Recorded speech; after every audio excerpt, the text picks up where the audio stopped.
Hey. So I'm a little bit initially skeptical of all of your sports It's claims. just because I'm a woman and you don't trust me. Oh, no, it's not that.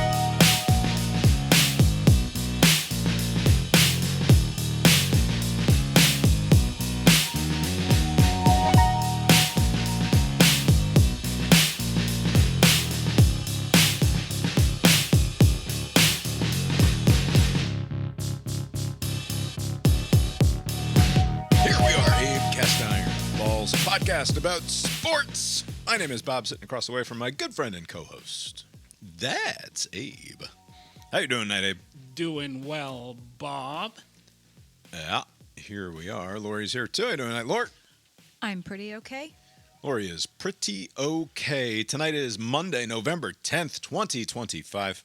Imperative that we live bet the games here at the start. Abe, success for you in our Thursday show last week. Hip, hip. Called the Thursday night football game correctly. Well done. Good- Got me a whole dollar. Good back thing I into did the not gambling go. account. That was a sizable spread, too. Turns out my hesitance was called for.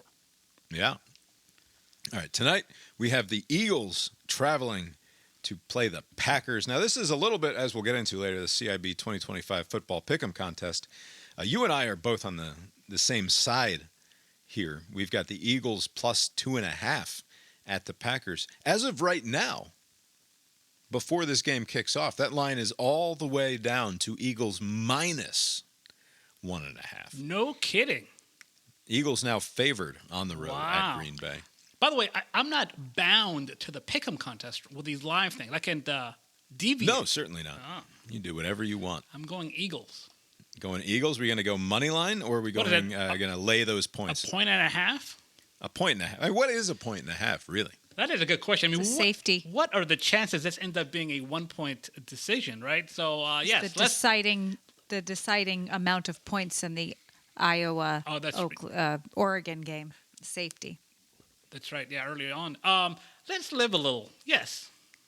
Let's live a little. All right, $5 bet to win $5. Look There you at go. that. It's even money, as they say. Speaking of even money, I would be at an even 10-10 if this hits. That's right. I should probably go the other way. But I'm a fool. I'm going to stick with what I said I would be doing and just bet along with Abe here during live bets the games. 3 misses over the last 2 games for McManus. Here we go. Snap was low and the kick no chance. And this game belongs to Philadelphia as they win it 10-7. You know, like that movie Titanic, those people that are playing the music going down with the ship, you know, that's Yeah. you. Like, you should have abandoned ship a long time ago, but now you're going down. It's not his style. You have a good weekend, Abe? I did. It was a fun weekend of watching sports. I mean, so there is I know we're going to get into it more greater detail in a second, but Saturday, Georgia wins comfortably, and then Sunday morning, the Colts eke out a win in overtime, and Oh, yeah. This is our first, I'll just say, this is our first Sunday at home with no baseball responsibilities this football It was season. so great. no soccer either. No, soccer happened on Saturday. Soccer is Saturdays. Okay. So Sunday morning, got up, made some breakfast. And there were no kids. They were kids my weren't mom. even here. Oh, They were wow. at the grandmother's house. Neato. And I sat down, turned on the TV, and I couldn't turn on the 9 o'clock, because I watched Meet the Press while I was making breakfast. And I go to turn on This Week, because that's my normal routine, is I go Meet the Press Right. This Week, and then Maggie Brennan over with Face the Nation, right? Couldn't flip on ABC's This Week because of the ongoing carriage dispute between Oh, that's right. Yes. Google and Disney. So I was forced to see what else was on. And it was the Colts and the Falcons for some thrilling NFL action. In Berlin, you know, they kept on talking about this famous stadium where the Olympics happened in 1936, and they would not go beyond that. They would just leave it there. Oh, yeah. Why is it famous? I think they may Are have they mentioned. really still playing in that? I didn't catch that aspect I'm of sure the they broadcast. upgraded the facilities, you know, but like, yeah, I guess that's where it was. It was kind of gloomy, you know, it was very interesting look. It was. It did seem gloomy, and Yeah. like everything was far back from. Like there was too much Soccer is space. like that. Too much space between the Yes. spectators and the action on the field. You'll see like a field goal attempt and the ball, there's still like you could fit so many more seats, but for whatever reason, I don't know if it also functions as a track and field area. I don't know, but there's a lot of space. That's just what soccer is. And like, also, soccer is a wider field. It's a bigger field. Yeah. So, Do you ever watch these? I don't know if we've mentioned this on the show before. You watch these NFL Europe broadcasts, and you see people in very fresh and brand new NFL jerseys. And it's like, is the NFL just like, because granted, maybe they're just buying them on the way into the stadium or something. But is it possible that like, because like you go to like a political protest and somebody will have seeded, like somebody made all the signs. Yes. And so the signs all have a certain sameness to them. It's not like a very grassroots looking effort where like people went out and they bought poster board on their own and they had their own Sharpies and they make their bullshit jokes on the sign and then they take them to the protest. No, everything has a sameness to it. It looks like all these assholes got off a bus, you know, and somebody put a sign in their hand and it even says at the bottom like at so-and-so organization committee made these signs, right? Do we think that at these NFL Europe games, somebody from the NFL is going around and just distributing like, here, you're going to wear this Tennessee Titans jersey. Like, because how many people fucking care enough to spend $120 or 180 euros or whatever the fuck on an NFL jersey that, like, do these people actually care about this shit? I don't believe it. Let me tell you about my best friend, Julia. She loves nothing more than, like, a souvenir jersey or shirt of the ridiculous sporting event that she doesn't care about. If they were cheapo jersey looking, they're not things, cheap. Right. She doesn't mind spending the money. Yeah. It's just like she loves them. That's why this amazing Diego Pavia hoodie that I have, she was like, how have you not? Once I told her the tale of Diego Pavia, she was like, she's going to go bankrupt if this is the thing that she's into. It's just like there's so many assholes in college football who are going to have their own merch stores. No. She could spend all of her money on it. Shut up. What I'm saying is people will buy a thing even though they don't care. Right. Because it's fun to buy stuff. I just don't think that's what's going on. When I see, it wasn't as evident. It might be a little bit of both. But do you really think it was as evident this time? Like, it seemed like there were a lot of Colts fans. It was in Mexico or Brazil that you're talking about. Yeah, I think it was the ridiculous. Brazil game. And they would cut to the crowd, and it would be like a section, and there would be like 23 different brand new NFL jerseys. And they were like Brazilians, where in Germany, there's probably a good amount of Americans that are at this game. You're just doing some judging. I know where military bases are. Yeah. You know, also, back when Taylor Swift was going around on tour everywhere, like you would hear these stories about how people in America would fly to Paris because it was so much cheaper for everything there. I wonder if there's some sort of discounted rate for merch because I think this is the first time in Berlin. They've been to London a bunch of times. You know, Brazil, I think that was their first or second time. So I wonder when they go into a new market, do they have like friendly offers for merch? Because it's not like the local. Just so it looks better on television. Yeah, just to promote it as, hey, $50 instead of $150 or something like that, something more reasonable. Because you're right, it did have that shine of like you just bought that. Like I mean, they look brand new. Right. So I think it's more likely that they have a discounted merch section than just giving them away. Yeah. Because it did look like it's fine. It's fine. It just always amuses me when, and then like they cut to the crowd during this Colts Falcons game, and they showed them doing the wave. Yeah, it's like what? Is it 1980? Like, what are we suddenly impressed by crowds doing the wave again? You know, they say that especially the European fans, especially those soccer people, they think so highly of their chants, and they're so much more like the atmosphere is much better than it is in the States. They say because they chant, those English. They have stupid chants, but they still do the wave. And like, what is that song they keep singing? Like something about like. The West Virginia song? Yeah, like what's going on? What's the connection? Actually about Virginia. What's the connection to Berlin with that song? Like there isn't one. It's just like they just do random things. Let's be careful with the old timey nationalist throwback stuff there, huh? Just maybe don't take that one on the road with you to Berlin, Colts. And they're Anyway, it's a fantastic football game. Oh, that I it watched. was- It was the first NFL game that I watched to completion, I think, because we've watched a bunch of the Sunday Don't say night to games. completion. That's what it was. The game was complete. The Colts brought everything to fruition. A big explosion at the Just very stop. end. You know, it's interesting. Daniel Jones, he had moments where it looked like he was regressing to his old ways. So I couldn't help but he looked pretty good in terms of I mean, he got sacked the like 7-8 offensive times. line yeah. was sort of getting gashed Yes. there a good bit. Like was he sacked 6 or 7 Yeah, times in that it's game? kind of hard to explain the O-line performance because, like, on one hand, too many sacks, too many pressures, a bunch of strip sack fumbles, and it's due to the O-line. They just didn't give him enough time, but also 300 yards of rushing that they helped engineer, right? So, like, they can do one thing, but I guess in past situation where they blitz, they can't do much. Yeah, But including a big time and important, was it like a 25 or 35 yard scramble that he had late in That's that game, right, yeah. or maybe overtime? yeah. I don't remember. Yeah, he got like he got sacked into like 3rd and 21, and he got like most of it back, and they got the conversion. Yeah, some big time scrambles and just perfectly thrown balls to Tyler Warren. And the great Tyler. I will say though, at one point, I think it was on one of those long scrambles, and he gets whacked out of bounds, and he goes like sliding headlong into a bench or something. That's that 3rd and long situation.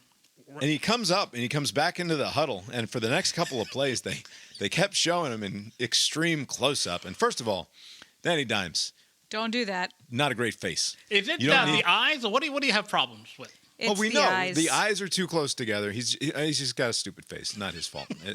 How did you don't know. characterize his bloody lips? Yes, so they keep showing the close up of the face, and I didn't say this out loud because I was sitting there watching with the boy.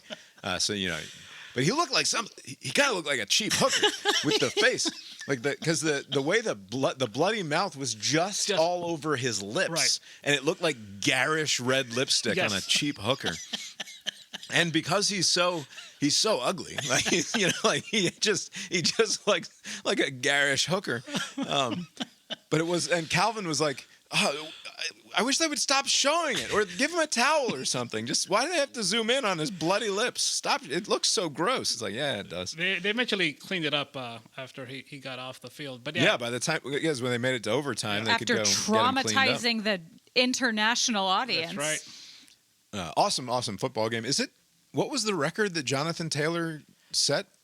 He broke an Edgerrin Edgerrin James? James Yeah, record. he broke his record for a number of touchdowns for the franchise. But he also has, I think, How is that possible? Like in my head, Edgerrin James was a Colt for like fucking 18 seasons It feels- and had like 15 rushing touchdowns at least every year. Like, how has Jonathan Taylor already surpassed the great Edgerrin James? We are old. E. James drafted in '99. He's out by 07, so like about 8 seasons with the Colts. Wow. Then he plays for the Cardinals and whatnot. So like, and So big time peak years. and for also, Edgerrin James. this run that Jonathan Taylor is on. So this is his 5th game this year of 3 touchdowns.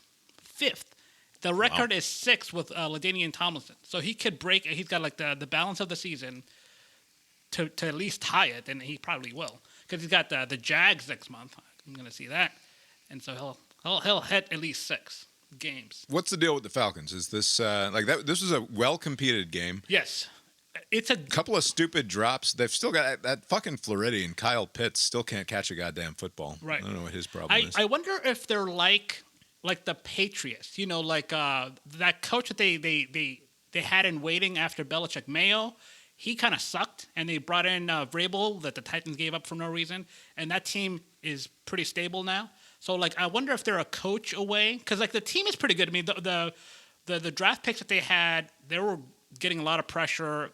Penix, I don't know. He's a little inconsistent, but he's young. He can figure it out. Like I think he was also sacked like 6 or 7 times this weekend too, right? Yeah, he was getting sacked a lot, and he's been like missing some throws that should be caught, and then some balls they're not catching. But the bones, the structure of the team is solid. I mean, Bijan is good. I mean, they have good players. It's just for whatever reason the coach. There were moments where like the coach would just forget to call a timeout, or just like the time management is just bad. They did the coin flip. The refs were drunk. They thought that the Colts were the the visiting team, but they were the home team. There was Yes, that was funny. after the commercial break, they're like, "Oh, let's explain what happened," and then they go the other way. So but I think the Falcons are a competent team run by not very good front office and coach. So they need to clean house. Your G-man, they got rid of Daboll. Oh yeah, Daboll is Yeah. gone. So That motherfucker was 20 and 40 or something like that. He's like 20 games under 5. It really got driven home for me when I saw the stat. This was the third straight year that they started 2-8. it's remarkable, isn't it? Very That's consistent. really bad, Right. to start 3 years in a row 2-8. Yeah, I mean, I think they gave him enough chances, right? So, I read somewhere's like, oh, they're a little hasty and they're firing. It's like, how much more data do you need to make a decision? I read something today about the Jackson Dart's concussions. Was that? Yeah, he had did I read numerous that? concussions, right? Didn't they say And apparently this coach was like, "No, he's fine." yeah. Because he tried. That's not He tried to good. intervene. They send you to that blue tent, and they're supposed to be like independent medical personnel making decisions, and he's just rummaging in. Like, I need this guy. Like fucking Russell Wilson is out Cost there. the Giants. Yeah. They fined the Giants $200,000 for that, and Right. fined Daboll personally $100,000 for that, for interfering with the concussion protocol a couple of weeks back. Do you think but Daboll? Daboll clearly was hoping that Jackson Dart was going to be the thing that saved his career there in New York, and he kept calling designed runs Right. for Jackson Dart, who's perfectly willing to put his body in harm's way. And yeah, another concussion for him this weekend after I think it's the third or fourth time that he had to go into the concussion protocol. Cleared previous times, but not this time. I know I keep saying this, even though I'm not a medical person, but they say concussions are like a snowball kind of thing. Like, if he's getting this many already, the next coach is going to have to be mindful of that and not just have these designed runs. Because you're right. I think Lori is onto something with her complaining about quarterbacks sliding and how Of course I am. when a quarterback slides, it exposes them to more potential concussions than the ones It should be made illegal who at this dive point. forward. I don't know that it should be made illegal because it is illegal already because they penalize the No. defense. They're not penalizing the quarterback Right, you because can't- they're ready to tackle you. They're it's the ready to most- safely tackle this you, is the and then you most- move your head to the part. The most victim blaming thing that you've ever done, quite possibly. Long history of victim blaming by you, but she wants the slide itself to be made illegal for the safety of the quarterback, which doesn't make a whole lot of sense. But it might actually be safer for them to do the falling forward Dive. thing Right. because it gets their head immediately out of the way, right? Right. As opposed to the slide, which sort of presents the head on a silver platter Where for anyone who's defender- attacking them. Right.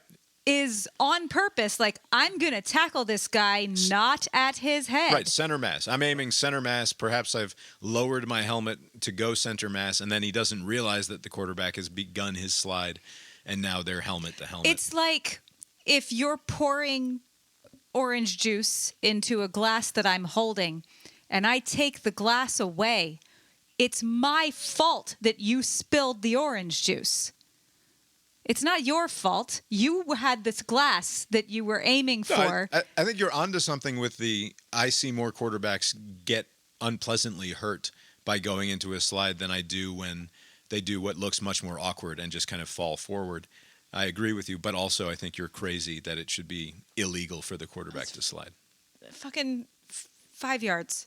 This is also, to be fair to me, you're the same person who suggested that you should be able to steal first base in baseball. So I'm a little should. bit. I remain initially skeptical of all of your sports claims. What if It's just because I'm a woman and you don't trust me. Oh no, it's not that. this would never fly, especially in the NFL? But what if they just declare that they're just stop, just verbally say that I'm not going any further than this, and then people can leave them be. It's never going to be allowed. But That's what It has taking to a be. knee is. It has to be humiliating in some way. I don't know how you do it.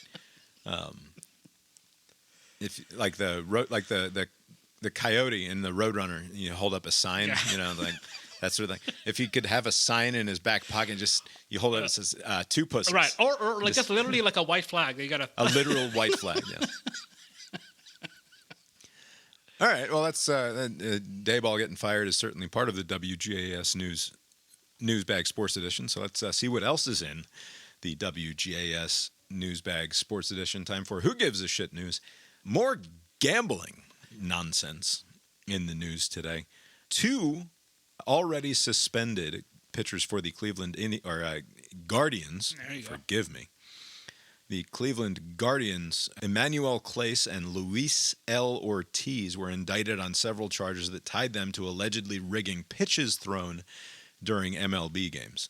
That's remarkable.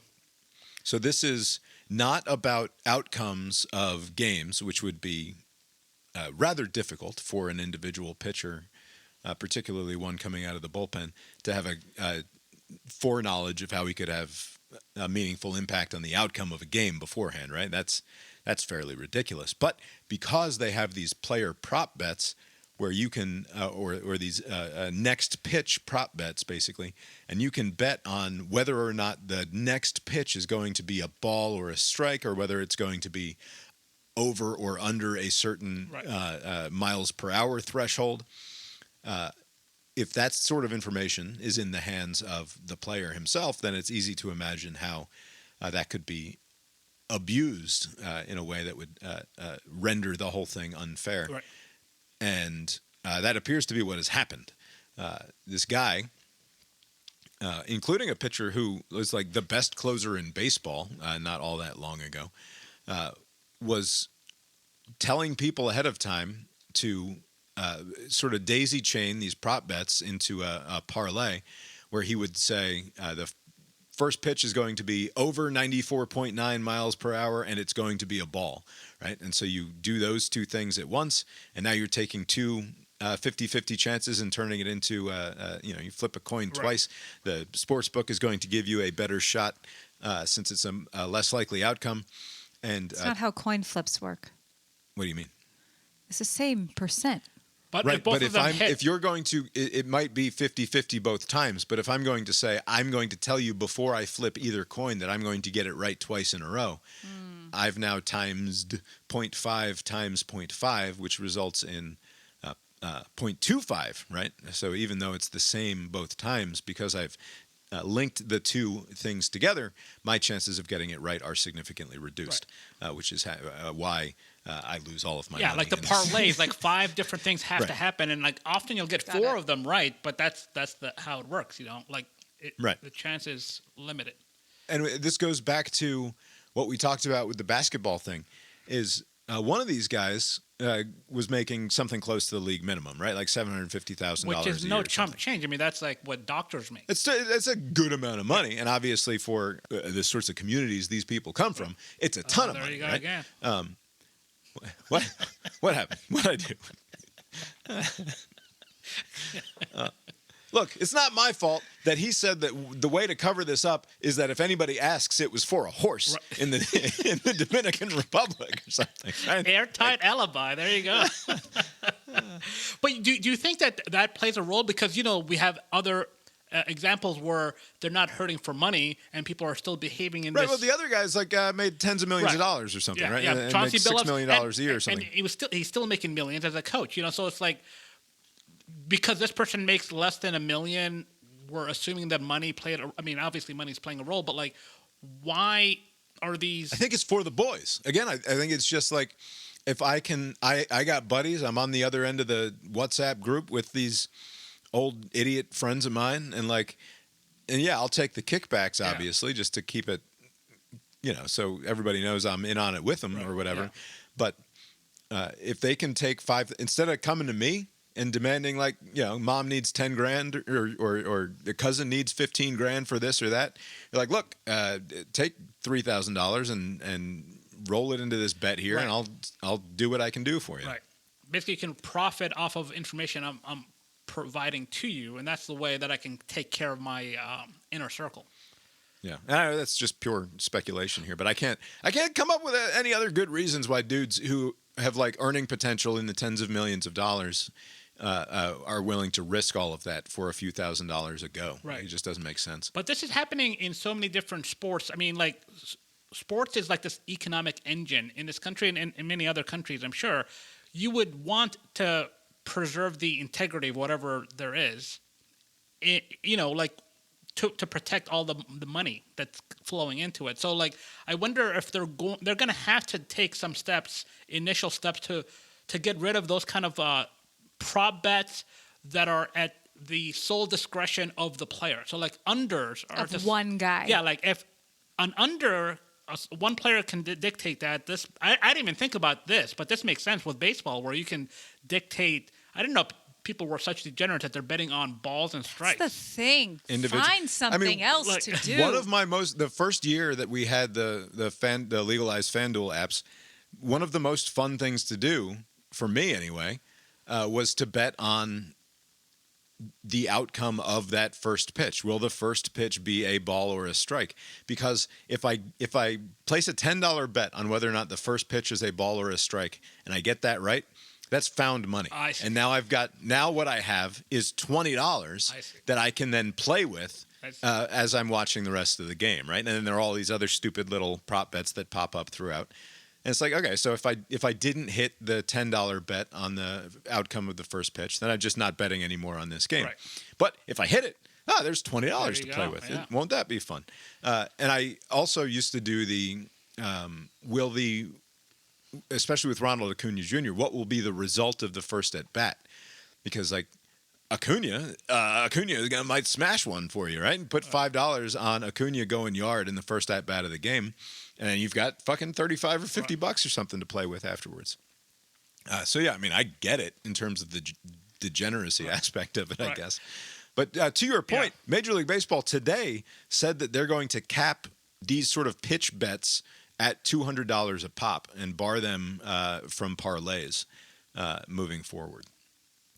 So, like, if you're a partner with MLB, which like FanDuel and DraftKings and ESPN and MGM and everybody else all are, if you want to continue having action on Major League Baseball games, you're not going to be allowed to do these single pitch bets at more than $200 a pop. And presumably that, like, they're not that desperate, right? Like, where you'd be willing to risk your entire career by telling your buddies that you're going to spike the first fastball or whatever.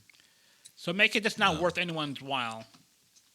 Right. Besides the idiot on the couch, we're perfectly willing to continue taking his money, I guess. Right. And I take it these players are going to get like a lifetime, like forever ban. Like if somebody invents like some sort of way to live or to come back as a different person, you're going to be banned also from baseball. Just like make it to where there's no possible. There's zero chance these guys see a professional baseball field again in the United States. I think there's no way. I mean, this is as bad as it gets. Right. Is you're a player on this team and you're giving away strikes potentially, right? Because you can't exactly. And I think the thing that I read, they have 8 confirmed, or the prosecution alleges that they have 8 confirmed instances where he told his buddies and placed bets that the first pitch was going to be a ball, because of course you cannot guarantee that your first pitch is going to be a strike, right? I mean, you can try, but he said I bet that this pitch will be a ball, and 7 out of the 8 times it worked out. The 8th time, Dodgers idiot Pages swung at a ball that bounced 3 feet in front of the plate, and so it was a strike, which makes me think we should probably be looking at Mr. Pages and see if the first pitch he was on the other side of. With the South Park episode about not wanting to win baseball. That's a good point. I do wonder if there's like, why are you chasing the ball just like on the ground?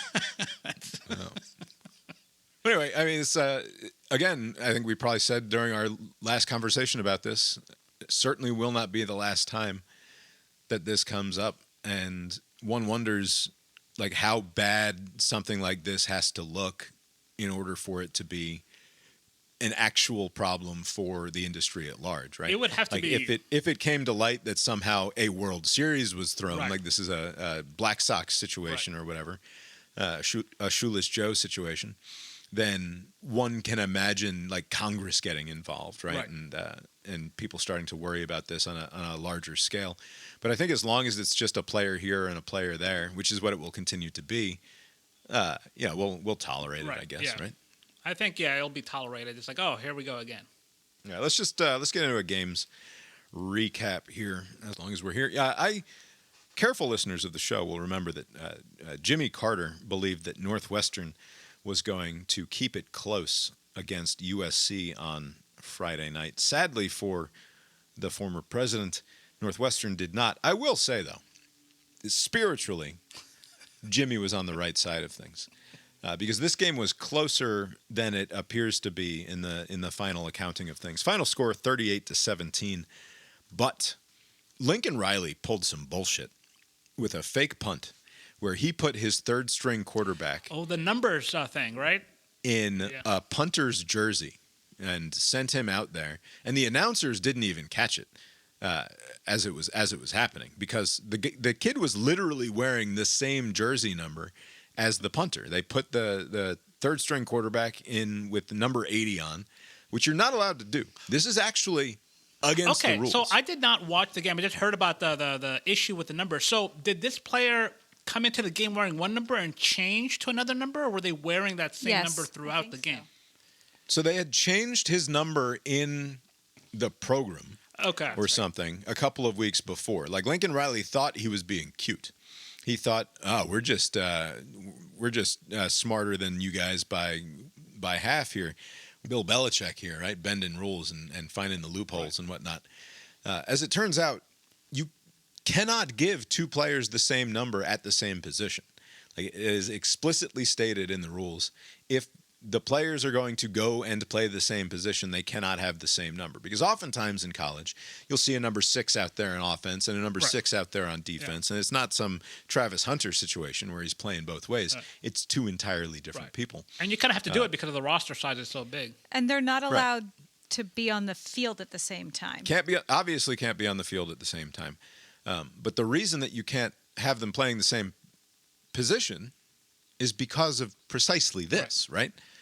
So you cannot run a number 80 out there who has got the same jersey number as the punter, number 80, right? If they wanted to put number 88 out there, right, have their backup quarterback take the new number 88, and just kind of hope that nobody notices when number 88 runs out there instead of number 80, which some other college coach had done in the past. I think they had like a punter whose number was 18 and they ran number 19 out there, and it caused confusion, and they didn't realize that the number 19 was the backup quarterback, and so they successfully pulled off a fake punt in that way. But this is extremely low character stuff from Lincoln, right? Yes, this is very – that throw was pretty accurate. You know, like a punter couldn't have done that. Right. Or maybe they could have. But in any case, like if they knew that the quarterback was out there, they would be on guard, obviously. You know, like, hey, what the fuck's going on?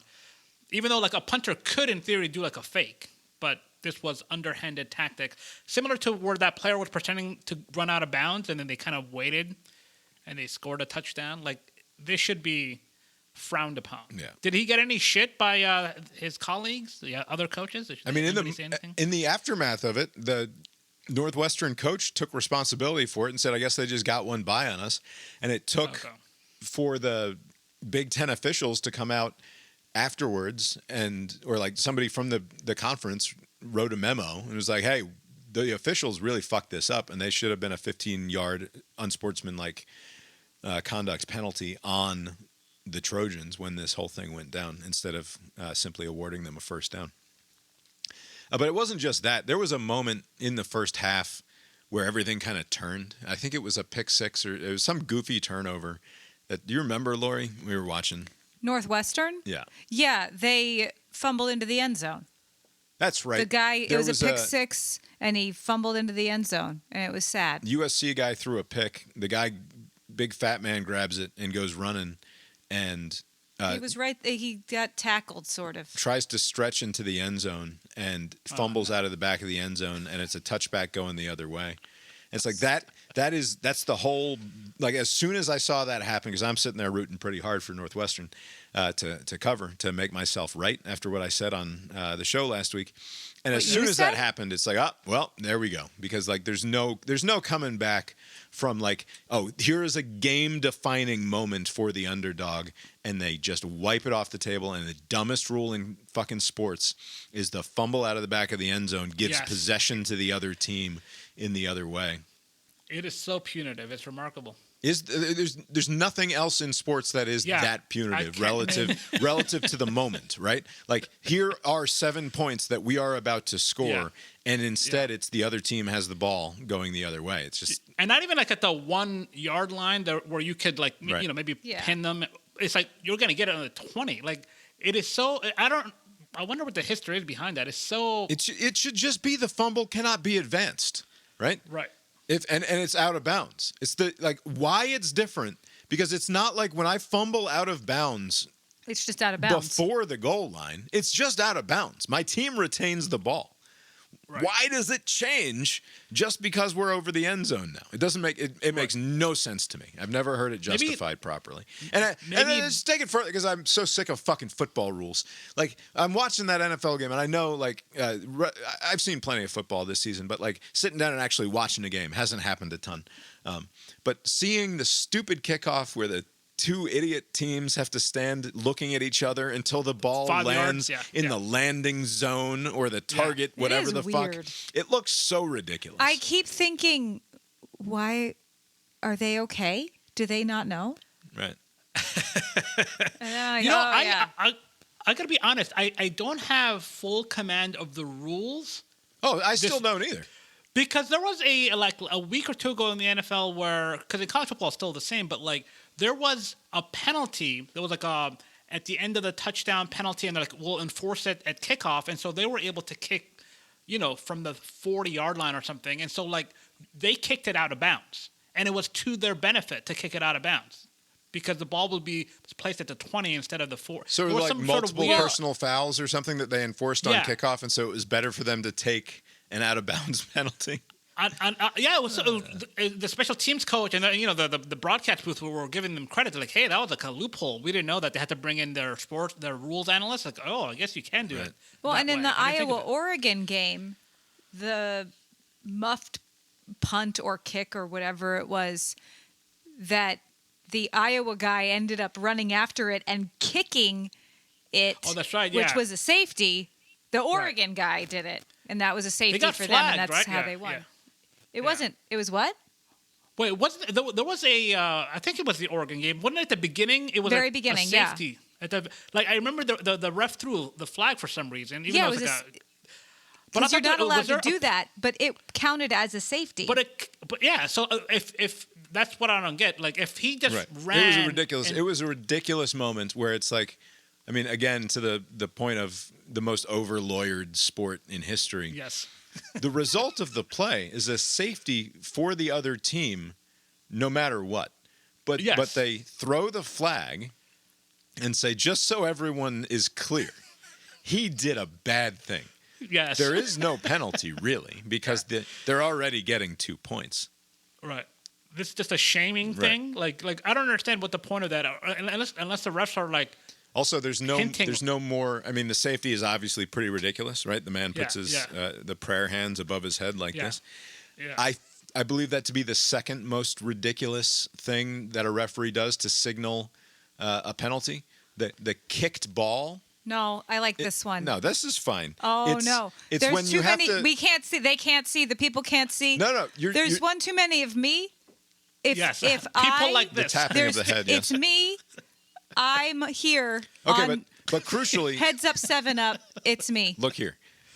When the referee does that, the camera does not have to do a quick zoom pan pull out to show the referee's full body, which they have to do when they're announcing the kicked ball penalty, right? And so normally you get a nice tight, because you want to highlight the referee's biceps because they're all fucking ripped now. So they get the 3/4 shot of the torso on up of the referee.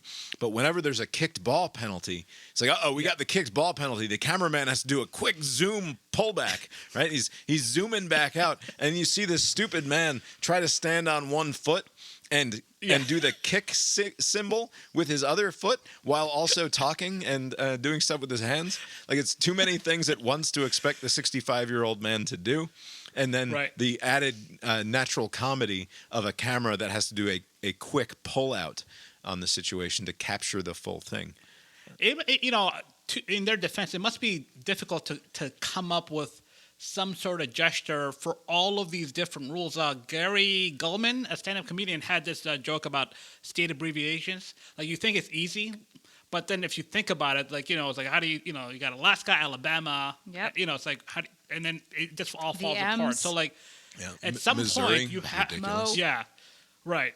And so, like, at some point, you have to come up with something. Yeah, some of these look goofy. Like, If you're a lot of redoing them look- now, don't you give Missouri MZ? Yeah, I guess you No. could do that. Yeah, I would. All right. That was the Friday night game, obviously. Next day, Big Ten. The story of the weekend is kind of the Big Ten hanging on for dear life, with the exception of Ohio State. Ohio State thwomped Purdue, which was to be expected. But Indiana goes to Happy Valley Holy and gets shit, into and a dogfight with Penn State. Did you think that they were going to make it? Like, I Oh, thought no, that, I thought that they were done cooked. for. I thought Penn State had Man. won the fucking Bob thing. was also at soccer for the first half, 3/4 of the 12 o'clock window. I was not. I am Okay. a bad mother Yeah. and I had watched to my go kid for a run. play a soccer game that was basically a street fight. Oh, yeah? It was ugly. No rules? It was not good. This other team is just running around throwing bows. There was no and the referee would either make a call or not make a call, and the kids just had zero respect, and they would like yell at the ref, say, this "Ref, was are you not after his seeing this?" ball got stolen. Yeah, his ball got stolen from practice the night before. Is the ref at that level able to hand out yellow Oh cards? yeah, and the he like? eventually did hand out a yellow card about fucking 60 minutes too late. He should have been laying him down much earlier than that. But instead, he's trying to like negotiate with these fucking terrorist 15-year-olds. Like, do not Yeah, that converse just with them. You must Yeah, lay that down just the shows law here. weakness. Yeah, yeah. Anyway, bad time on the soccer field. They ended up tying it 4-4. Here, I mean, not to get sidetracked here. This fucking soccer stuff, and it's like the reason that I end up coaching and running Little League baseball is because like I just cannot stand when it's not properly done by the people that I'm watching do it. What if I started making way less money? Would you start? If you were bad at If stuff I was out in bad the world, at- if I was That's one way bad to- at it? One way to make it All happen, right, probably. Yeah. here we go. That's a new rom-com. Just one spouse underplays it. Yeah. That could- Anyway, there are these two kids on my son's soccer team who might as well they're like mercenaries or something. They have no interaction whatsoever with the team when they are playing. Like during halftime, they go off to a different spot on the field and drink water and recover themselves and do not talk with the team during the team meeting at halftime. I have no idea why the coaches put up with it. And then they largely, when they get the ball, they just sort of pass to each other. And granted, they've scored like half of the team's goals through the season. So like they're among the best players on the team and from a soccer talent standpoint. But it's like it's kind of embarrassing to watch because they're just not part of the team in any meaningful way. And when there's any ever like bickering among teammates, it's always from the team in the direction of those two, or from those two back in the direction of the team. So it's just not great. But there's a penalty that happens. A foul is called, and our team is given a direct kick from about 10 or 15 yards outside the box, right? So a pretty fair distance to have to kick a ball at this level, but one that you can score on if you have the leg to do it. Right. And the coach calls out who he wants to take the shot from the sideline. And it's not one of these two kids who have, like I said, scored a bunch of the goals and have scored on these direct kicks many times already this season. And They're generally called up for that assignment. generally called upon to do this. Yeah, get the team a goal here, right? But not this time. And the guy who expected to be able to take the shot throws his arms up. And he's like, "Oh, why? Why can't I do?" He's not going to make it anyway. And he says this out loud to the entire. Both teams are there. All the parents are there. Both coaches are there. Like, he's like, and the coach from the other sideline is like, "Well, I want to give somebody else a chance. You know, let one of your teammates have a chance." And he goes, "Yeah, he's not going to make it. I don't know why you bother." And he turns around and doesn't even really watch, and then turns around to watch the kid take the shot, and it doesn't go in. You know what's hard to do? score a fucking soccer goal. Right, you know? yeah. Like it's a low percentage thing, even if you're pretty good at it. And so the kid's shitty attitude was almost guaranteed to be rewarded, right? Right. In terms of the outcome being in line with his expectation there. But Why is all of this tolerated? I have no idea. That's the thing. Like I have no idea why it's fucking I know tolerated. why. This is a shitty organization that we should stop participating in. Yeah. And for some reason, because Calvin wants to, we just do. Yeah. There are things I want, and I don't get to do it because it's not good for everyone. Right. So Calvin wants to play soccer every year, so it's like, okay, let's further ruin our weekends for this shitty organization. And they didn't for nothing. just get Yeah, they shitty. didn't have fun. Here's the end of the it's story. been like this? The shot doesn't go in, but soccer continues to happen in the next few seconds. The two idiots who were demanding that one of them get to take the shot literally turn their backs on it and are walking away in the other direction as their team is trying to get the rebound and continue playing soccer. Within about 8 to 10 seconds of the initial shot, I think Calvin is now he's either because like the other team gets the foot on the ball, but Calvin's like the second or third person to get a foot on the ball after the initial shot, and he scores a goal, right? Oh, nice. So the end result of this play, that this dipshit who's like, he's not going to happen, he's not going to score anyway, and then immediately turns around as soon as it goes the way that he expects it to go. Calvin scores within like fucking 3 or 5 seconds after the initial shot. And this asshole's walking away in the other direction as his team has just scored to tie the game. It's like it pissed me off so much. And that was just our own team. The other team, meanwhile, is like literally just shoving and throwing elbows and making a complete mockery of the sport out there. Did it get worse, or is this how it's always been? This was a particularly bad one. And the problem is that this is the second time that our team has played this team this season, and it was a problem the first time around, and it was exacerbated by the fact that we knew it was coming this time, and so our kids were more sensitive to it. And by the time it was 30 or 40 minutes into this game and no fouls were really being called, now they're like shoving back, so it's becoming a problem. Right? Like, because now it's like, well, we're not going to continue to put up with getting pushed all over the field here. So our kids start pushing back, and it devolves in the way that you would expect it to. Anyway, that was youth soccer. Fuck that. So that's what Bob was doing instead of watching football. The end of this game, Indiana-Penn State, it concludes with one of the greatest catches that you will ever see on a college football field. And I say a college football field because if this were the NFL, this would not have been a catch.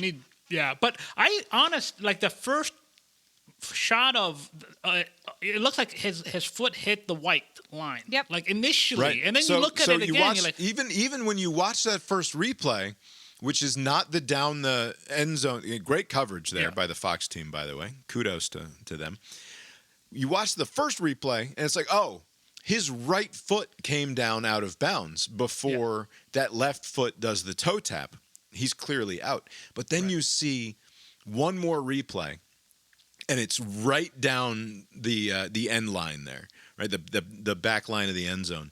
And he does the phantom toe tap with the right foot, right? Where he actually misses the ground by like a half of an inch or something. Right. And then the other leg comes down. And because the coverage was so, like, if that camera angle had been literally anywhere else, I'm not sure they could have said, that's a touchdown. Because it looks for all the world like that first foot actually touches the ground. But it does not. And it is only the one that comes down in bounds that makes contact with the ground. And I have to say, the fucking idiot at Penn State, all you have to do is push. Wasn't he kind of trying to do that? He sort of does in the end. It's an emergency thing. But like, he tries to play the ball first.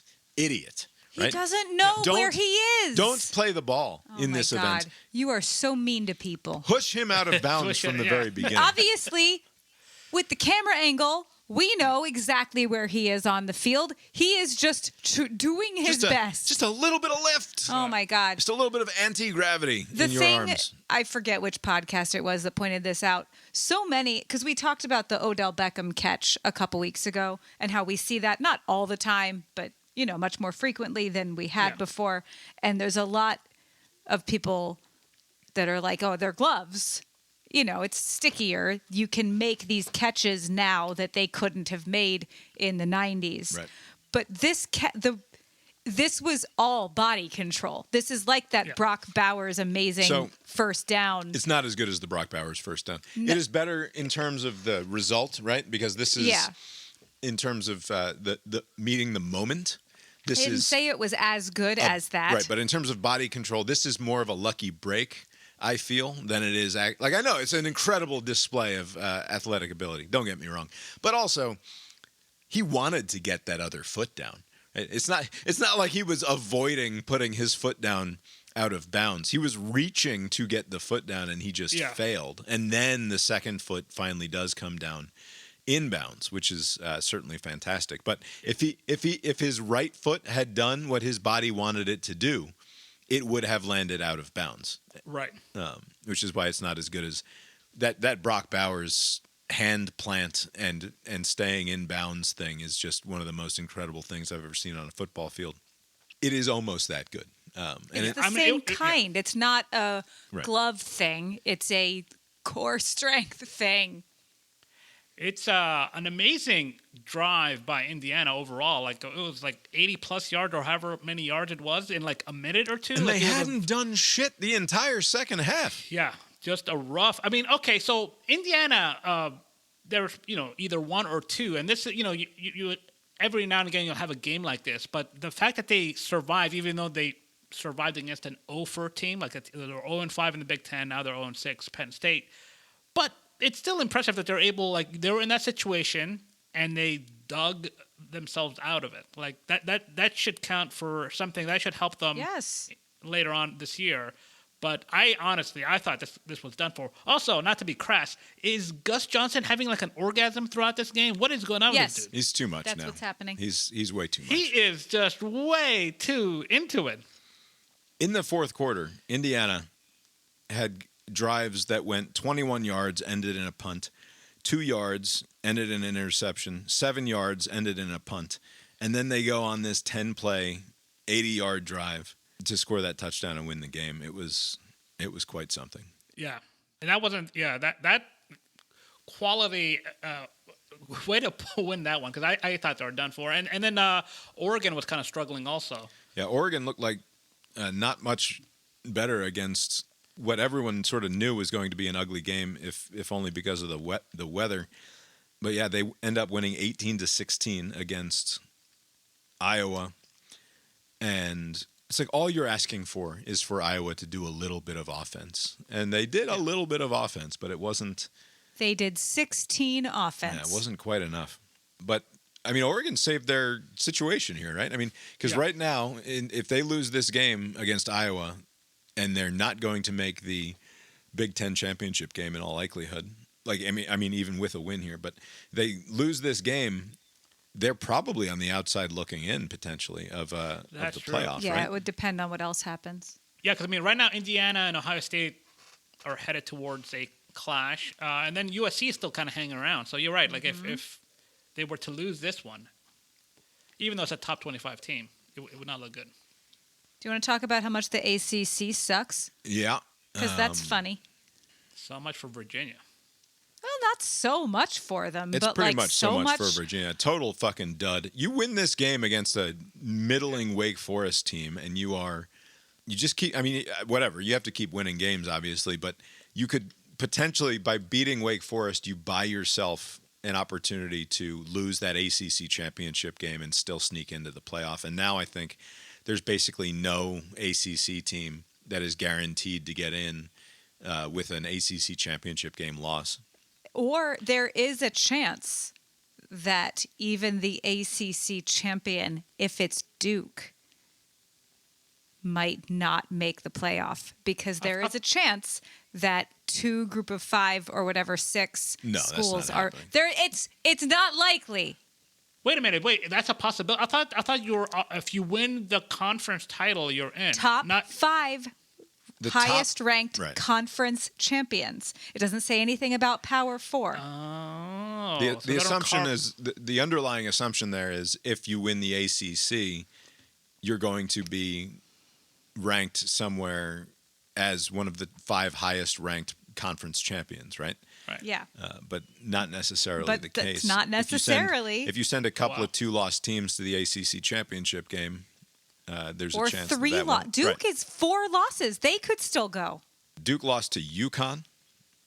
Is Jim Mora Jr., speaking of the coaching carousel, is Jim Mora Jr. at UConn having a 7-3, 5-0 at home? UConn turned around as a football program here, potentially. Does Jim Mora Jr. get another shot at a major college football program? I wonder what tier of where could he land? Like it can't be like one of the premier schools. So, like where would he end up? Virginia Tech or something? I don't know. You think? I think James Franklin ends up at Virginia Tech. That's, Right, but like, what would be left for him to take? Like, I don't know what job. Would I don't be know that available to him. UCLA. We'll have to see that, what that else UCLA opens. spot is open still, right? You could go back to UCLA. Or like it's just going to be so messy. We're only Yeah, in that- round 1. Yeah, We're that's not right. even through round 1. I have a spreadsheet. Anyway. It's only in round 1. Virginia's quarterback gets hurt, and they can't do anything on Sliding. offense afterwards. And Wake Forest wins in an ugly game against Virginia, 16-9. Cal beats Louisville. Louisville had the door opened wide for them by Virginia losing to Wake Forest, and they shit the bed. And Cal goes for it. Had an opportunity to tie a game in overtime, and instead, 4th and goal from like the 2 or the 3, decides, no, we're just going to punch it in here. And they win the game in overtime with a touchdown when all they needed was 3 to tie and keep going. I like the balls there on Cal. Miami runs away from Syracuse. Is Fran Brown now a bum? Like what? I know that they don't have a quarterback, but is this disastrous season from Syracuse hurting his potential to escape to a better job? Or maybe Yeah. he's already 1 foot out the door. Yeah, I mean that's not a great look either, though. As a Yeah, head that's coach. true. Yeah, 1-6 in a pretty weak ACC. In a week, I mean, granted, like we said, he doesn't have a quarterback, but still, like it can't help the Fran Brown brand to be losing all these games. And then that Florida State Clemson game was ugly and stupid, and not. I mean, it was about as much fun as you would have expected it to be, rather than hoped it would be. Is probably the best way to say it. Florida State sucks, and I guess they will not eat the $53 million or something, right? Like, Yeah. Norvell is just safe, presumably. I mean, didn't they have to? Yeah, I mean, I think they're gonna at least write it out this season and then think about it. And now Clemson with this win, they just got to win 2 out of the next 3, and they get to go to like the Cheez-It Bowl or something. So And can salvage what do we the say season. about their schedule? We know they finished with South Carolina. they got Furman, so that's the win. So basically, they either need to beat Louisville or South Carolina, both on the road. Yeah. So not easy, but it's doable. All right, and then in the SEC, Texas A&M and Mizzou. Mizzou's quarterback gets hurt, and their quarterback just fucking sucks. Their third string quarterback was real bad, and A&M and pretty good defense ate him for lunch. Texas A&M team is not going to lose until I guess Texas is their last opportunity to lose in the regular season. But They play. Are they off this weekend? they play South Carolina. South Carolina. They could Stanford. lose. You don't know. They're not. South losing Carolina still has good players. And they're playing at home against South Carolina. They got that. It's just the Texas game at the end of the year before they face Alabama or whomever. I think that they have guaranteed themselves a playoff spot no matter what at this point. yeah. Pretty I mean, much. Yeah. They can lose to Texas and then lose to Alabama in the championship game and still Maybe they have to go on the road in the first round of the playoffs, but I don't think that they're falling out. Yeah, but you wouldn't want to limp in like that. I mean, No, preferably not. Speaking of Alabama, an ugly home win against LSU, but at no point was it ever in doubt either. LSU looked putrid, and Nussmeier ends up on the bench by the end of this. 20-9 is the final there. Georgia and Mississippi State warrants precisely this much conversation, which is folding it into a broader SEC talk. Georgia wipes the floor with the Bizarros. And So nice. I missed the vast majority of it. I didn't get home until this game was like 3/4 over and well It was in hand. great. didn't they ask Kirby Smart after the game, like, how did it feel to like not sweat out the fourth quarter? Like, like he's been in so many. I didn't hear that. Yeah, he's like I had to make up. I think he said like I had to make some shit up, to kind of keep them motivated or whatever. But like, It didn't work out. They scored 2 touchdowns in the second half. What the fuck are we doing, boys? that is true. Yeah, that is unusual, uncharacteristic. It was funny. I looked at my phone after Calvin's soccer game, and I think we were winning like 17-7 as I was getting in the car after the soccer game. It was not quite yet halftime. And then we stopped at Costco to grab I needed gas and grab a couple things. And I get back in the car after Costco, and I look at my phone again, and all of a sudden it's like 38-7 or something. Like it was in just 30 minutes, including halftime of real life, it went from Winning that middle eight. comfortable to 17-7 to, oh shit, we just scored 3 more times in the 27 minutes since I last looked at my phone. What the fuck happened? It was great. It was pleasant. Let's see. Ole Miss destroys the Citadel, but does not cover, notably. No, they had an particularly. opportunity, by the way. They were goal to go with 2 minutes to go and elected not to punch it in at the end of the game. They took knees at the end of the game instead of getting the cover. Oh, see, gentlemen. Gentlemanly, or did Lance, Oh, you think some? is Lance doing something? There's that under again. That's well within the control of the coach. What happened to your Mormons, Bob? BYU. What happened to your Mormons? The disrespect was warranted, as it turns out. Texas Tech looked great, and BYU could not get anything cooking. Man, all Texas teams are doing okay. Yeah. A&M, Texas Tech. 2 more games in the SEC that we did not yet mention. Vandy hangs on in overtime against That's right. a revitalized Auburn. No more Hugh Freeze. And all of a sudden they put up 38 points on offense and force Vandy into overtime. And Diego gets it done there at the end, though, having to come back. Good for them. And Kentucky humiliated Florida at home. Boy, I did not watch this game, but like, did y'all catch any of it? Like, what happened? Yes, it was good. It was good. The Florida offense just couldn't do anything. Lagway sucks. They benched him. And they took him out. And yeah, Kentucky scored 38 fucking points. Were there like 5 turnovers, I think, before they finally took Lagway out? I forget the precise details here.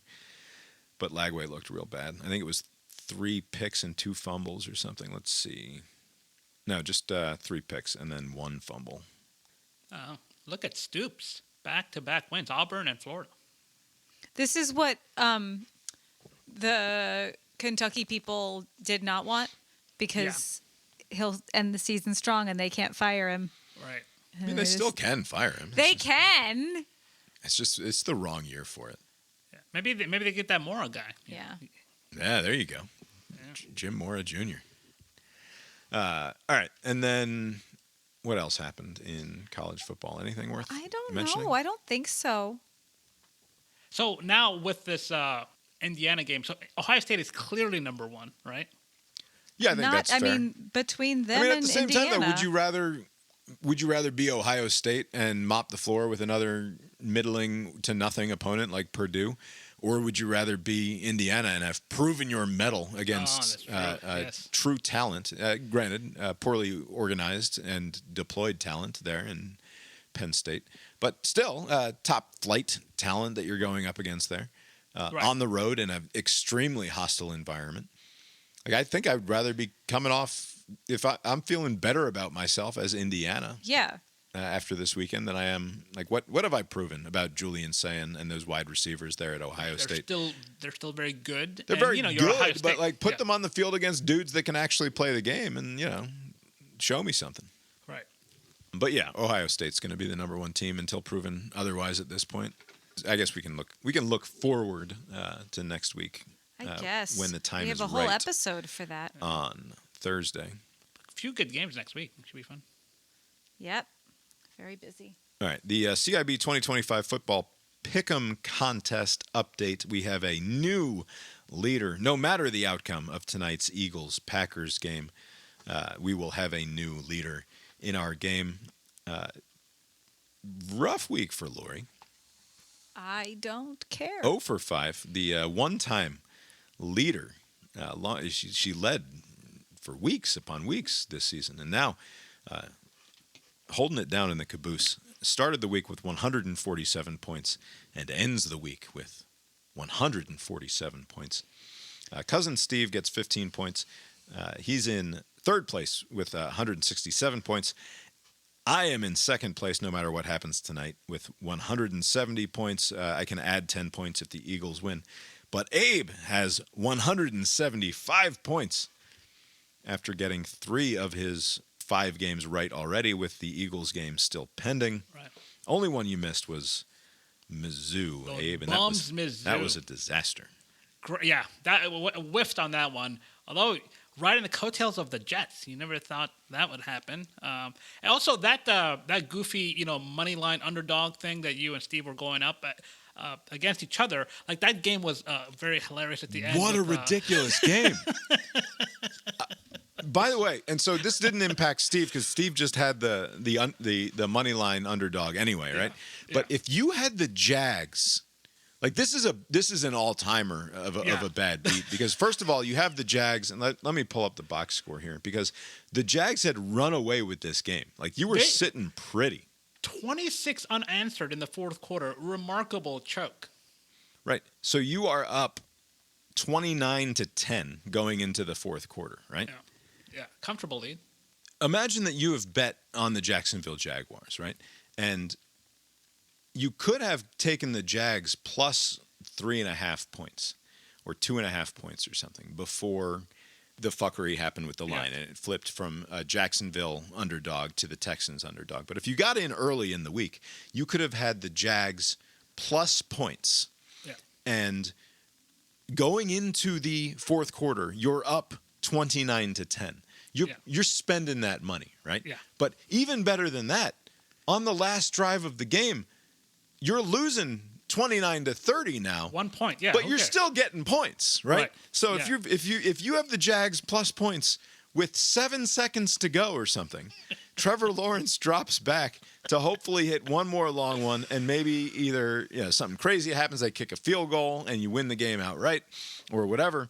But what you don't expect to happen is for Trevor Lawrence to be strip sacked, sort of, and like as he's falling down, he just kind of like How does he fall down yeah. so much? he just kind of tosses it gently to a Texans player, who then returns it with no time on the clock. There's no reason, if you're gambling on this game, Right, yeah.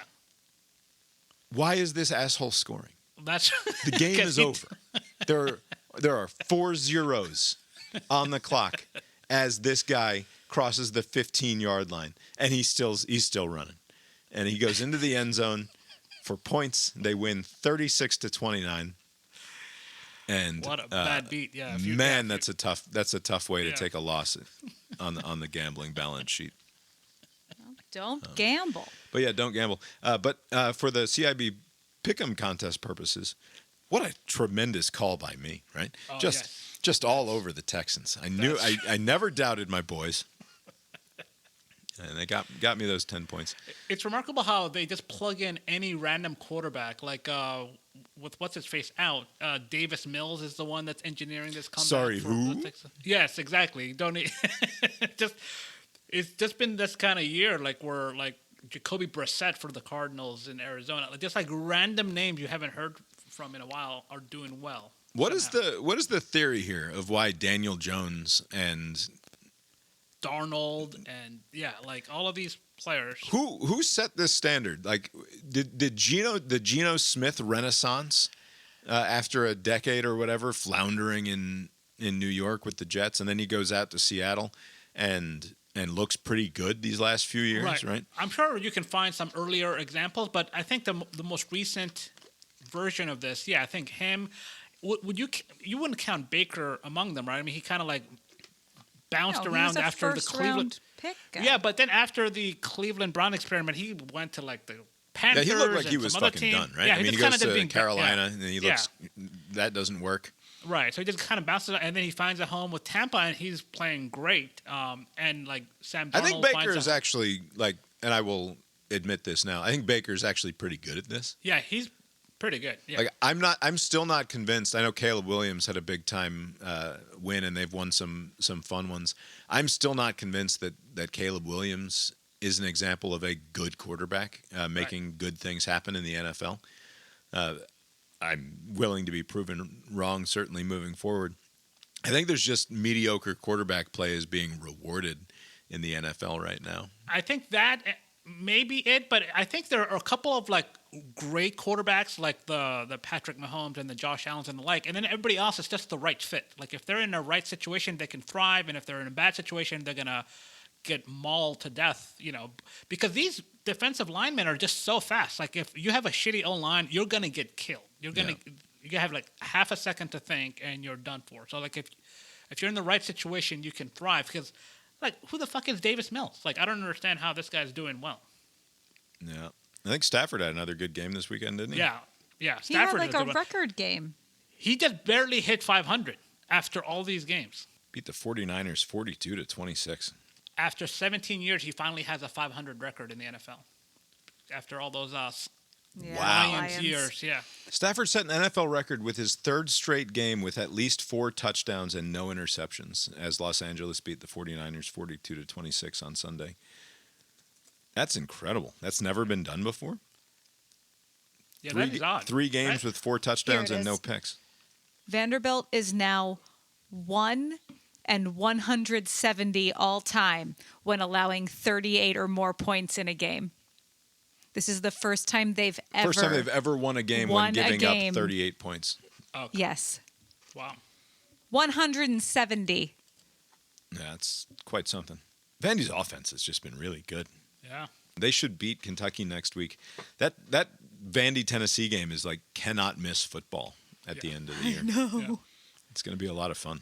All right. Did we do all of the things? Laura, you want to update our Oh, not really. quarterback contest? Oh, we didn't mention Tulane Memphis, which was a Friday night game that we watched. That was fun. Tulane got out big. Memphis looked like shit, and then Memphis tries to come all the way back and could not get it done. So Memphis, which was previously in the first round of those the playoff predictor thing, even though they weren't a top 25 team, they were the group of 5 team expected to make the playoff. No longer now, and that group of 5 situation gets super fucking weird because that conference that they're in, everybody's got a loss, and it's going to be interesting to see who's able to come out of that. Now it looks like USF, who had lost a game earlier, might be the team most likely to come out of the group of 5 now. That coach is going to be a guy who goes somewhere, I think. That the USF coach. Yeah. Okay. Abe had 3 quarterbacks out this week. I had 2 quarterbacks out this week. Like not playing this week or out? Buys. Okay, so buys. So I guess I probably expanded my lead then. Yeah, despite 22 yards from your Navy quarterback room. Look here, we don't go to the Navy quarterback room for passing yards. Yeah. How many rushing yards did they have? 138. There you go. Doing work, my midshipman. Yeah. What else, though? Give us scores. Bob's winning 1403, and then Abe at 1057, and then me at 1038. Oh, man. 300 out of 1,400 is quite a I mean, I'm winning by 20% plus of Oh, the yeah. situation Oh, hi, baby here. boy. Who did pick? We're on the Eagles minus 1.5 points. I hope you lose. Calvin's always been a Packers fan for some reason. Oh, I yeah? like the Packers. We don't know why. Good night. You've been listening to Cast Iron Balls, a podcast about sports with Bob and Abe. Lori's here too. You can find the show on Substack, brainiron.substack.com. For more from us, the opening and closing themes of the show were composed by Mark Gillig. Tetramermusic.com, Tetramer music.com. For more from Mark. Abe, I'm looking at the matchup playoff, or the ESPN predictometer for the Tennessee Vandy game. Oh, yeah? 59% Tennessee at the moment. Oh, wow.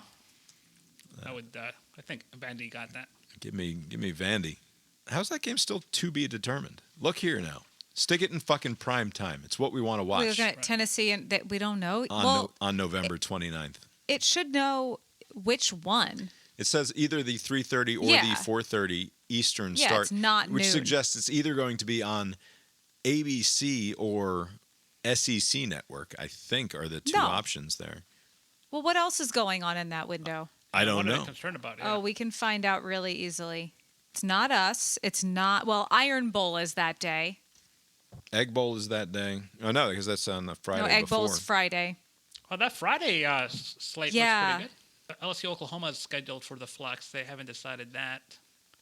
Yeah, nobody's going to watch LSU Oklahoma. Yeah. Right. This is But it's- decided. Alabama, Right. the Iron Bowl is not going to be nearly as good as it ought to be. Put. But and where do you- Yeah. I demand. I'm gonna start a fucking. It was a change.org petition. Very effective, those. Yeah. Get 100,000 signatures. We want Vandy, Tennessee in that 3:30 window. It's crazy. They have all the Black Friday games pretty much locked. There's no TBD for that for Friday, but a lot of TBDs for Saturday. A Yeah. lot of moving parts. We'll know next week. Anyway, Abe, did anything else in the world of sports catch your eye this weekend? Yeah, so I saw this headline, Rose Bowl files restraining order against UCLA, which I didn't know you could. I mean, I guess you could do that. I just didn't. It just reads kind of weird. Restraining Apparently- order, but not to keep them away, but to Right, basically keep to them prevent close. them from jumping ship. So the UCLA Bruins have like a lease agreement that's supposed to go through 2043, which is a long ways away. But there are some rumors that they want to bail on this as soon as next year. So they may go to SoFi Stadium as soon as next year. And there's the Rose Bowl people, the entity that runs the Rose Bowl, say this would be ruinous to them, financially ruinous to them, because they have so much money that in upgrades that they have invested, with the thinking that they would have a reliable school going there, 8 times a year, plus the Rose Bowl playoffs.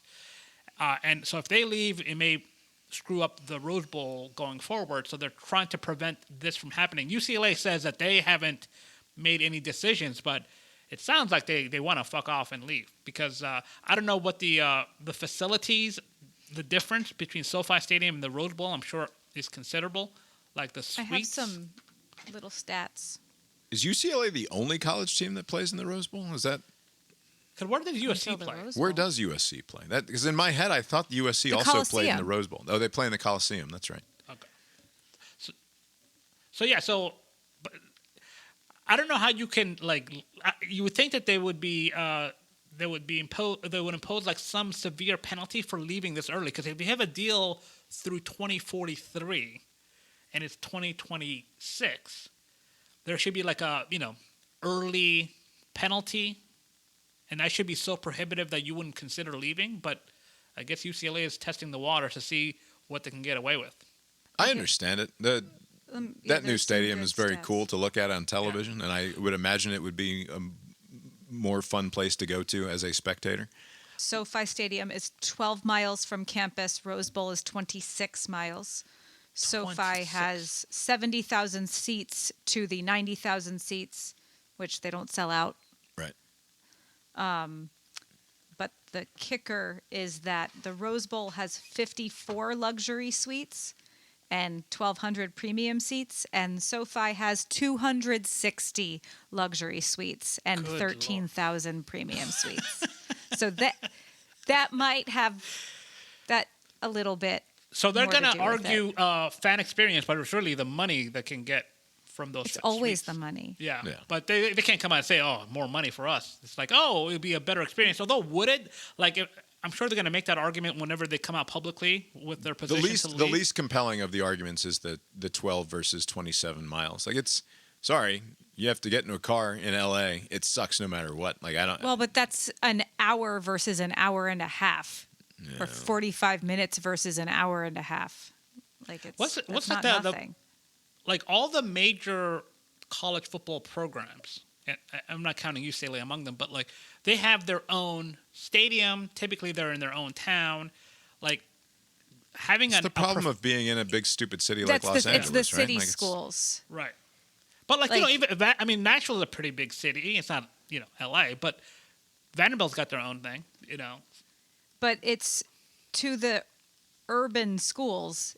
They're like, you play on campus? Like Yeah, they that's- think it's weird. And yeah, and if you play on campus, it's weird to not like 12 Yeah. months. You have to like because the Miami has to like go somewhere else to play Yeah. instead of it being on campus. It's very weird. Lori, did anything else in the world of sport catch your eye this Actually, week? yeah. Oh wow. Ooh. Although now I had to navigate away from it. So these fancy private schools with their fancy football teams, IMG and St. Francis are two of those schools. And earlier in the season, they rescheduled a game from, hold on. The game was scheduled to take place on November 7th. And then they rescheduled it to mid-December.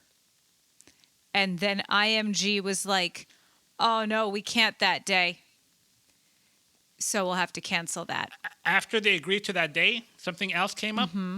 They say, what is the statement? While we were originally scheduled and excited to face St. Francis this evening, given how the season unfolded with the teams becoming the consensus top two teams in the country, there was unique opportunity to reschedule the matchup into a nationally televised championship that required the date to be moved to mid-December, creating a nearly 6-week layoff between games. That extended break raised understandable concerns around player health and safety and the college transition for our seniors. After extensive consideration of what's best for our student athletes, the difficult decision was made not to participate in the rescheduled game, Which we agreed to. which we agreed to. Reschedule. It's real shitty. Yeah. So That's that's not great. I imagine that's just parents, I guess, piping up and saying we don't want to do this after all. I don't know. Still shitty. Yeah. Did you see the president was I did. at the Commanders You were in the game? shower. I saw some clips of him getting booed. He actually, I hate saying this, he wasn't so bad just hanging out with the guys talking about football. Oh, Here, yeah, that's right. He did the If that booth could thing. be yeah. his job instead, that'd be better. This is before he goes in the booth. This is just him addressing the crowd there.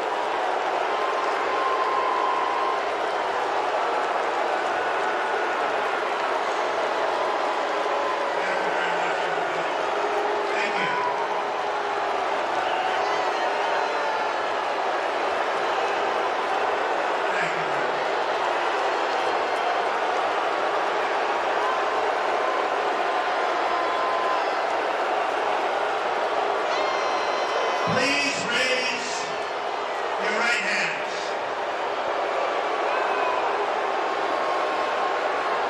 I, and state your name, do solemnly swear that I will support and defend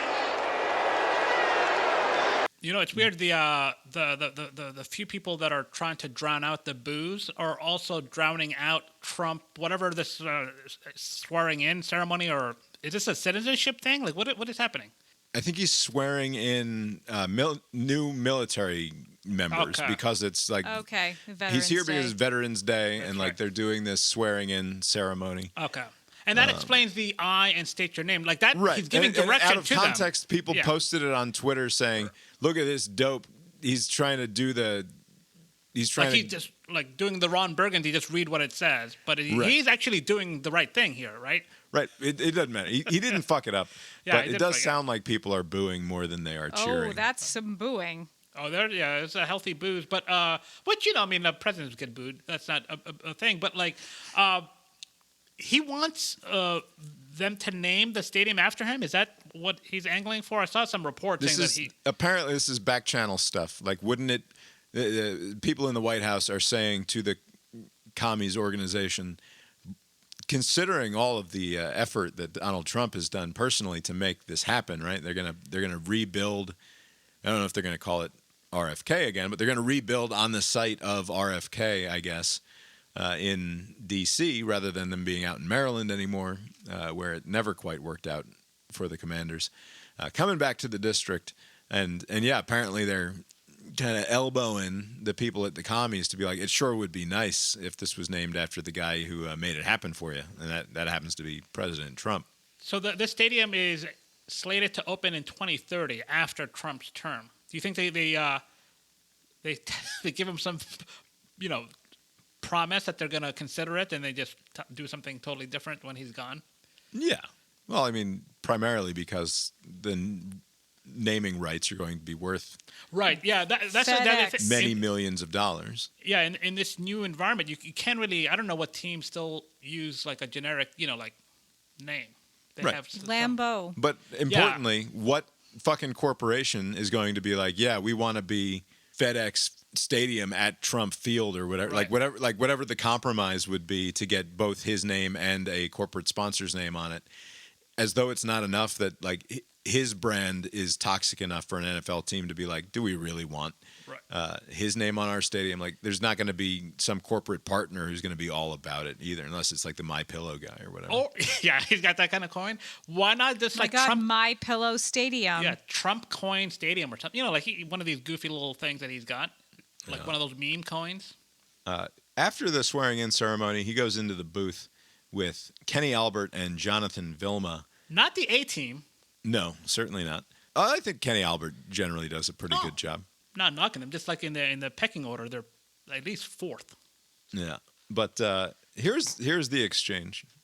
The President of the United States, Donald Trump. Mr. thank you. President, thanks so much for joining us. Kenny Albert, Jonathan Vilma, Veterans Day weekend. Right. The NFL salute to service. How meaningful is it for you to be here today? You just took part in the halftime ceremony honoring the military. Well, we just swore in a tremendous group of young people, and that was an honor, and they are just fantastic, and they love. Our recruitment's been record-setting. Since a year ago, it was a disaster for the country, and now it's record-setting. So this was an honor to be here. I'm gonna pause that for a second. He's such a reliable shithead, right? Yeah. Like, why do you have to say that in that way? Why does it have to immediately become combative to the people who were here before? Like, it's so instinctive. It is so deep down inside him to be insecure in that way. Right, And but that's also like- he's not just doing it because of some insecurity. I'm sure that plays a role. That's his brand. Like he's basically like the infomercial, like the before and after. Just exaggerate how bad it was before, and then introducing this new thing and how great it is. Everything before is the worst thing ever, and then everything now is going gangbusters. Like that's been his thing forever. Yeah.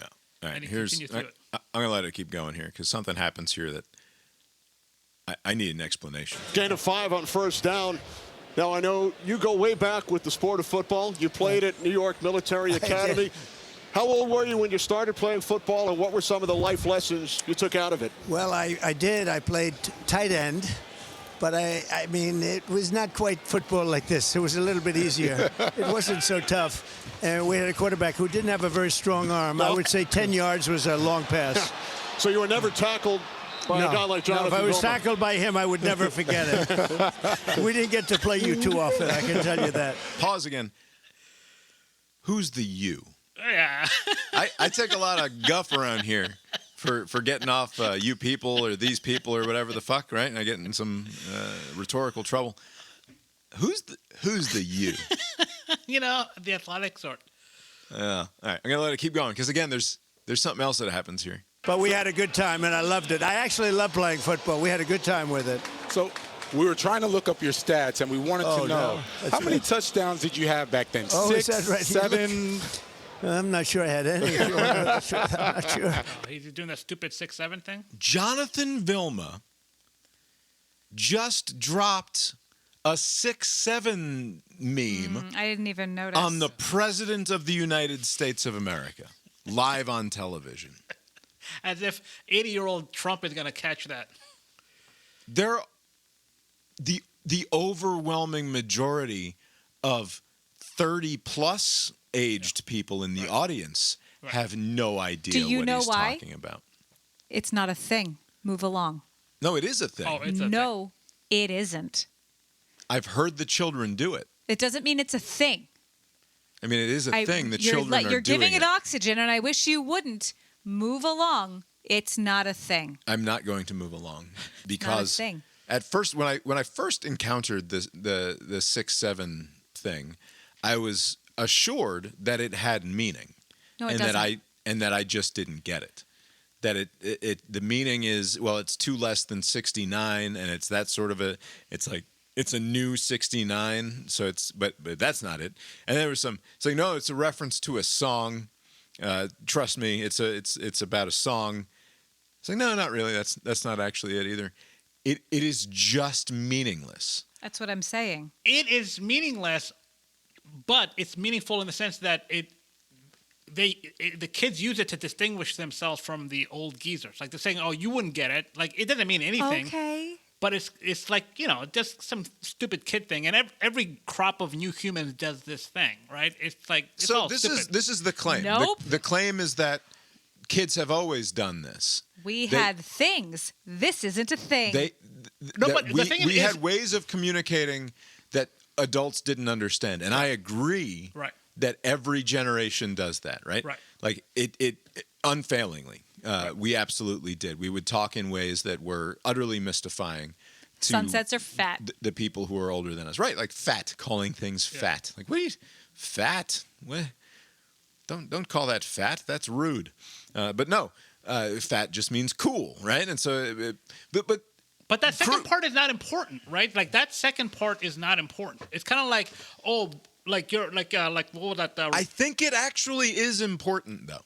There's a brand of comedy that I think we are slightly too old for, and it's an immediate descendant of Family Guy. And South Park famously critiqued Family Guy as being like the manatees and their joke balls, right? Yeah. It was just it's just totally random, right? And like context-free random things should not be considered funny. I think it was a largely unfair critique.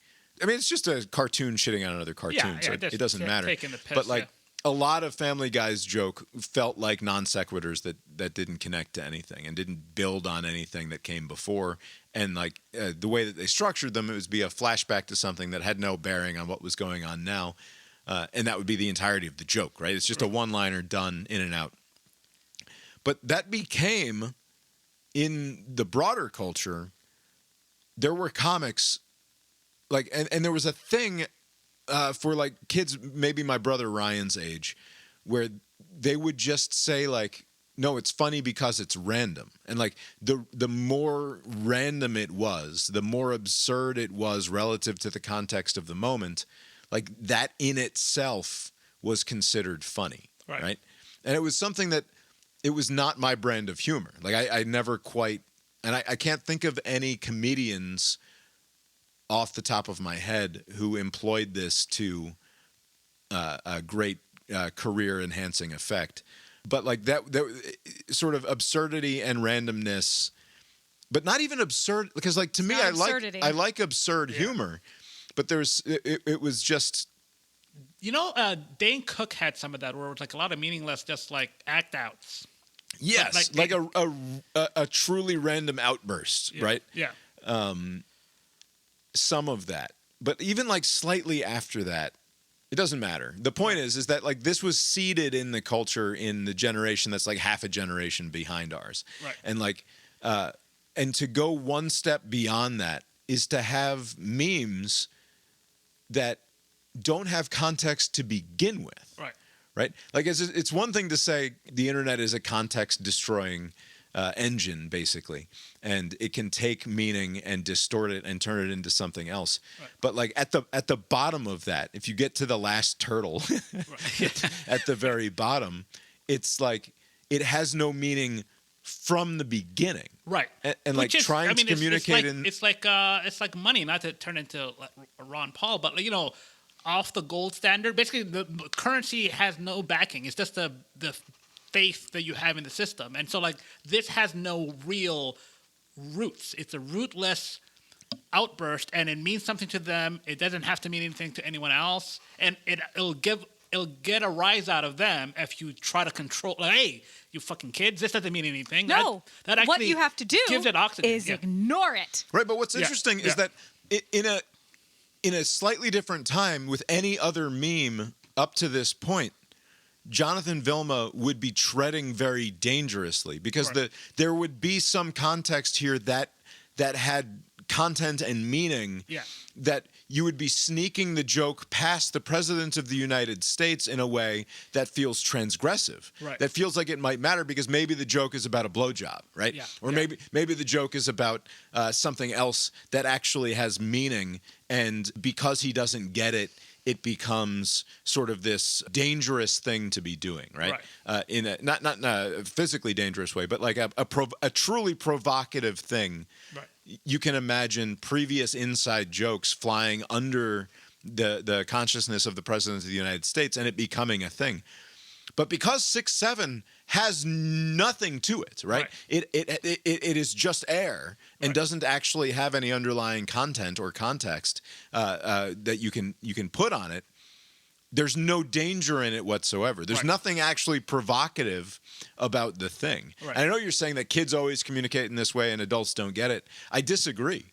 There's a provocation that happens when it has a meaning that you're hiding from someone. But when the meaning is that we don't have any meaning, that's actually terrifying, right? Like it's actually in what way maybe would it be terrifying? No, like, it's why you have to just not allow it to be a thing, because it isn't. It's nothing. So you just have to completely let it go through you. Right. Which is why you shouldn't have done any of this. That's an interesting cultural moment, I think. Yeah, sure, but you gave it something. South Park did like a whole episode on this, by the way.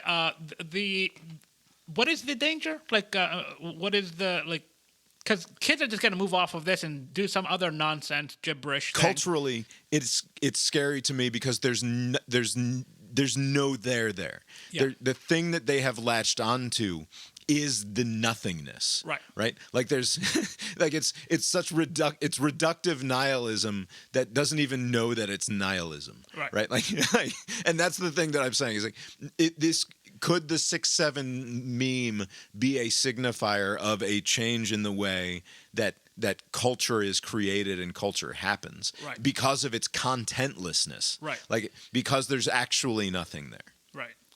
Yeah, I think this is like a new thing. Apparently, like you don't need to have anything based on anything. People just like they don't know where it came from, and they just run with it, and then they'll move on to the next thing. And I don't know. But that's what I'm saying. You and what the thing that I'm rejecting is that you saying this is just like everything else, and I'm saying it is different in kind because it's not actually trying to communicate anything except we're not trying to communicate anything. So 6'7" has no, like, people just say it for no reason and, you know, whatever. And then let's say, I mean, this is not an apples to apples comparison, but like for a very brief period, I think it was like a Super Bowl commercial, the What's Up thing, that was Oh, that people was so did wonderful. that a couple of times. It's nonsensical, but at least you can point to a commercial, say it came from that. But that doesn't really mean anything. Yeah. So just like, I'm sure the adults back then, like, what the fuck are these kids doing? Like, you know, and then, you know, people move on. I don't think it's like it's just some kid thing. Oh, I'm sure it's a kid thing. I'm not actually. Again, I don't think it means the end of Western civilization. I think it's interesting that you can sort of track from absurdity to sort of the random humor of the aughts to whatever the fuck this is. Like nothing. This is nothing. And it's nothing. Yeah. There's also like a hand gesture thing they do with a 6'7". Let them do it. Are they? Let them have it. Take it. Just do it. Making Do it. I'm going to ignore it, and they're going to think it's funny. Good. Right. I will say it is preferable to me in the face of Skibbity. Right? Was that also like a meaningless thing, or did it actually have a thing? Well, Skibbity Toilet was this whole YouTube thing. We showed you a video of it last year, I think. But to me, we did. Yeah, we did. To you. News to me. But it is, in its own way, though, sort of a descendant of Skibbity. No, because that comes from something. That comes from something, but Skibbity itself, like a man who comes out of the toilet and just says Skibbity all the time. That's it? That's the whole thing? Yeah. But there's a whole lore. It's not important. We should move on to the next we should podcast. move on. Hey, but have you got anything else for us tonight? Nope. Well, I guess that's all we've got for you tonight then, and we will talk to you next time. Later.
Sad that you didn't get to hear Jimmy live last week. But I did hear. It turned into a really good one. Watching too much Tony DeCopel before the morning conference call, or as they call it over in HR, the Battle of the Bulge. I was so pleased with myself. The proceeding was created with 100% human content.